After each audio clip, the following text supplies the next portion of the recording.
Commitments అండి. స్టూడెంట్స్కి like ప్రాపర్గా ఎంత కమిట్మెంట్ ఇవ్వాలి ఏంటి అన్నది తెలియదు.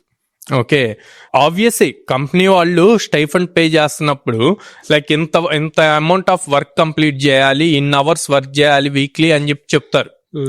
వాళ్ళు చెప్పినప్పుడు మీరు స్ట్రైట్ ఫార్వర్డ్ గా ఓకే సార్ ఎస్ చేస్తాము అని అనకూడదు. రియాలిటీ చూసుకోవాలి, మీరు ఎన్ని అవర్స్ స్పెండ్ చేయగలుగుతారు.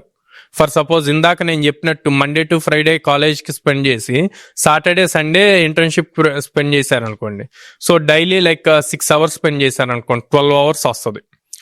ఇంకా రిక్వైర్మెంట్ ఉంటే 20 hours వరకు స్పెండ్ చేయొచ్చు. ఎట్లా స్పెండ్ చేస్తాం? సాటర్డే సండే 8 hours స్పెండ్ చేసి 16 hours అవుద్ది. ఆ రిమైనింగ్ 5 days లో డైలీ 1 hour, సో 20 hours.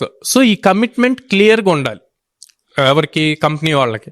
అప్పుడు వాళ్ళు కూడా ఆ లెవెల్లోనే వర్క్ ఇస్తారు. అట్లా కాకుండా వాళ్ళు అబౌవ్ 20 hours స్పెండ్ చేసే అంత వర్క్ ఇస్తే మీరు మొహమాటం పోయి చెప్పకుండా ఓకే సార్ చేస్తాము అని రేపు ఆ డెడ్ లైన్కి డెలివరీ ఇవ్వకపోతే మీరు ఎంత ఎఫిషియెంట్గా వర్క్ చేసినా కూడా అవుట్పుట్ రానందుకు మీకు అది నెగిటివ్ అవుతుంది.